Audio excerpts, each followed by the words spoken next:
the Stargate program. During your last interview, I saw a lot of comment. There's two programs that I would like you to explain before we dive into the nuts and bolts of what we're going to. A lot of questions about the Stargate program. Can you enlighten us? Well, you'd have to describe it. That name is not a code word that I've been introduced to from a reliable inside source person who knows. Okay. So here's just to give you an idea of my discipline. Well, I appreciate the honesty. Thank you.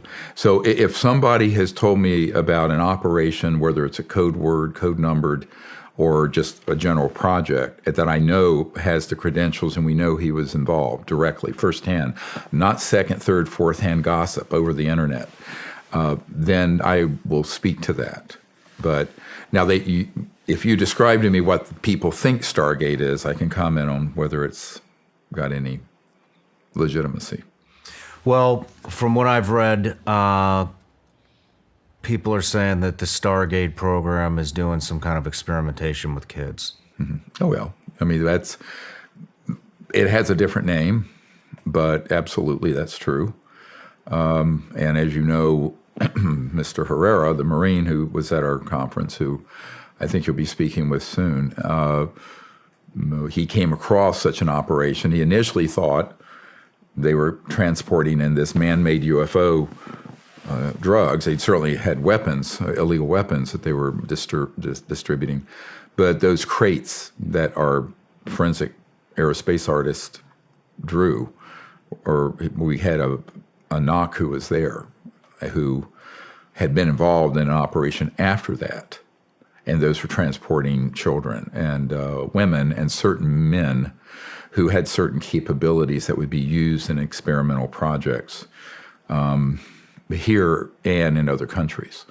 It's a monstrous program. There's a man who lives right near here who was a CIA operative and was very young, was one of these victims of this. And he wants to come forward, but he's quite frightened. He's already signed affidavits about it. But there's a CIA black site 160 not far from Nashville that was involved in some of these operations, mostly drugs and drug running, but also trafficking. So it's a human trafficking operation. It's part of Stargate. Yeah, but you have to understand what it's for. It's not for, shits and giggles, excuse me. It's rather, I have to say, some of these projects, I mean, they're very disturbing. And I don't know how much people want to hear this, but they want to hear it. It will keep you awake at night. I mean, if you have children like I do. But they're used in very specific operations, and they're selected for certain capabilities, particularly psi capabilities. Okay? And those are used in projects that these illegal projects are running for the purpose of communication. So what's coming to my mind right now is remote viewing. Yes. Is that involved in this? But in a very high-tech way, technologically. Most of the subjects die as a consequence of what they're made to do. But they have certain aptitudes and abilities for which they are screened, and then they are abducted and taken. Now, keep in mind, this is also, there are a lot of operations that are related to this. Recently there was a whistleblower came out talking about the aliens murdering humans, and he was referring to a case that I know for a fact were our operations, these illegal secret government operations that were down in South America, and they've done it in Africa also, where they have killed innocent people in villages to make it look like an alien attack. Now, that information is being now provided to Congressman Tim Burchett and the Senate Intelligence Committee as if those were extraterrestrial events. They have no idea it's our guys doing it. I'm trying to get Tim on the show. No, he's great. I've met with him. He's in this heart and soul. Here's the risk, though, and if anyone in Congress is watching, I want to word this very carefully. A little knowledge is an extremely dangerous thing here, because this is a hall of smoke and mirrors and deception. And you have to then wind this back. what would a clandestine operation have if unsupervised since the late 1950s, where they've had some of the most brilliant scientific minds I've ever met working these projects. They've had almost an infinite amount of money, trillions of dollars that have gone into the R&D, studying both human breakthroughs and also extraterrestrial vehicles, propulsion systems, communication systems, material science, what things are made of, how they're made. Well, you figure after 80 years of that and trillions of dollars, you're going to have some payoffs. And these payoffs are in the form of advanced advanced technologies, and ARVs, alien reproduction vehicles that are the man-made ones, but also this whole area of nanobiotechnology, all manner of weapon systems that are what are called scalar or longitudinal, go faster than the speed of light. It's like an EMP, but on steroids. It has, instead of a wave like this for electromagnetic, it's a straight line that goes out longitudinally called scalar. And those are faster than the speed of light. They can be used for interstellar communications, but they can also be weaponized. They've been weaponized. So there are all manner, there's a whole constellation again of sciences and technologies, and the CIA science and technology guys, I've met with some of them, that are so far beyond what, let's call it the white world, the legal government, including Lockheed, Northrop Grumman. My uncle never worked on this stuff. He worked on the lunar module, landed on the moon the first time. That was my mom's oldest brother. And his whole career was with Northrop Grumman. He was never read into this other end of it. Mm-hmm. So one of the things people have to keep in mind, most of the people in the military, CIA, special operations, corporate, what have you, who work in that world are not part of some vast conspiracy. It's incredibly tightly held. But in my view, that's their Achilles heel.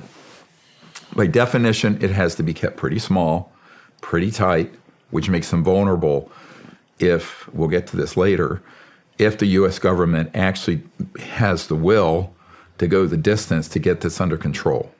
And they need to get it under control fairly quickly because it's getting out of hand. When we got to this high point, I was taking video camera, and I had actually turned to the north, which just kind of slopes down. And right there was something that stuck out like a sore thumb, especially with jungle terrain, things like that. Vegetation, very green stuff, was something that stuck out so well. It's always going to be basically imprisoned in my mind for the rest of my life, and it has been for 14 years, was something that was rotating, and it was transitioning between colors like a light matte gray as well as a dark matte black. So in between, that's what it kept, and it was very smooth. We had all looked at each other as we got online, and we decided to investigate. The further thing I want to say is that I actually took pictures and video of this before we actually trucked down. We had a dump pouch where we basically, if we expend ammunition, we want to retain our magazines, so we put those there. So I dropped my camera in there, and we decided to go down. We didn't have any communications, which was weird, and that was a very odd thing, and it's something that either could have been good that we didn't, or it could have been something that could have been very bad. And it just however you want to look at that. Once we got down this slope, we were approximately 150 meters away from this craft. When we all got to the point where we could see it, just like behind here, again, Mr. Schratt, phenomenal job. You can see that the craft here actually was roughly about 300 feet. And the reason why I know this is because you could fit 3 of the helicopters that we flew in on underneath this craft. It was rotating a clockwise motion. The panels here that you see, the black ones, at least 3 of them, was like a Vanta black, very dark. I have no idea what that was. On the very top, there was like a pyramid structure that you could see the shadowing of it, which would elicit that was a pyramid structure. And it had an audible hum to it, kind of like a guitar amp if you were to unplug that, or like a transformer. It's very audible. If I was to hear that sound again, I could tell you, okay, it's probably this thing or something similar to that. It's very distinct. And the way that it was floating, which was about 15, 20 feet off the ground, it was kind of a very eerie thing to see because I've never seen anything like that in my life. When we got up to that point, we were then intercepted by a team of soldiers or rogue military force, if you will. The most concerning thing about this is they all had American dialects, They had American gear. They had OTVs, they had black camouflage. They had very similar setups to what we have, but more high speed, something what you would see special operation groups these days have. They had no insignias on. They had no ranks. They had nothing that would signify who they were.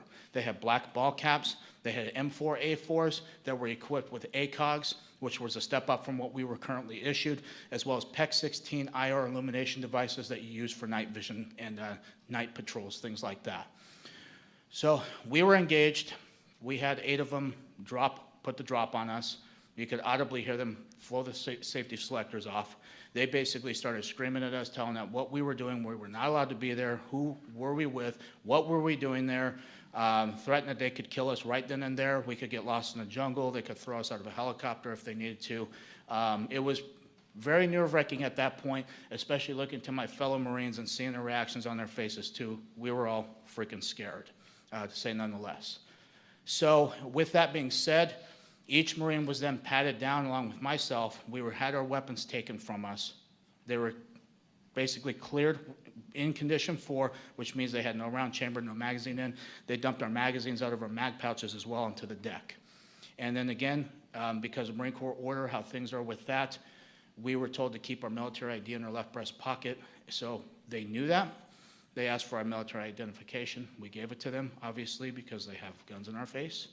So provided that to them. They had something that looked like modern day smartphones, but this is 2009, so it's not really as high tech compared to obviously today. So they took some pictures of our military ID, and then they had something that reminded me of a BAT system, which is a biometrics tracking system that we would use. This is for insurgents or any things like that. It would take fingerprints, it would take retina scans, it would take pictures of them and document them. So if there's other militaries that were coming to relieve our post, they would actually have this information too to know who they are dealing with. That's what it reminded me of, and I had trouble scanning the IDs. As this is going on, we're going back between these guys as well as what's going on in the background. At that time, there was 4 of these trucks, which were F-350s. They were up armored. They were pretty beefy. They had weapon cases that I've seen before because of something that we've actually loaded weapons into. They had 2 of them that were in the back of each truck. They also had these containers that was illustrated right here, which come to find out through recent revelations from yesterday from somebody who came forward to Dr. Greer. I don't know who they are, but what they had told him and what he has told me is that this gentleman knows exactly what these were used for because they had like a cylinder on the front, which is either for oxygen or what I hypothesized was for vacuum sealing, which lead me to suspect that they were smuggling narcotics or drugs. Come to find out it's more disturbing than that. This gentleman has first-hand account with this and says that it was for people. It's very disheartening, especially because that part of the world have already gotten ravaged, and it's something that is very hard to see right now because of what I've witnessed, and it's very disheartening. And this is why I'm up here. So they loaded these onto this platform that you can see right there, and as they got up there, like I said, I was going back and forth. These guys are still searching our stuff. They're still, pointing their weapons at us. And after the last 2 trucks that I saw that actually got onto that platform unloaded, they had 4 guys in each truck that would unload everything. However they did it, I can't tell you because, again, I was focused on this as well. And these trucks drove off. As that happened, this platform actually rose up off the ground itself. The top part of the craft actually met it down in the middle like this, and it formed into one solid piece. It floated right above the tree line. As soon as it was able to break that tree line, it actually had on the corners of each of these, which was an octagonal shape craft, by the way, on each corner it emanated a light. It was either red, yellow, green, or blue. Only those 4 colors I can distinctly remember. It didn't make any additional high-pitched sounds when it rose up. Once it got past that tree line, it shot over to the left, basically where the ocean was, at so fast, I would estimate probably 3,000, 4,000, 5,000 miles an hour instantaneous like that. There was no rotor wash, no exhaust that would disturb the trees, vegetation. The coconuts that were on these trees were not even touched. It produced no sonic boom. This thing was so fast.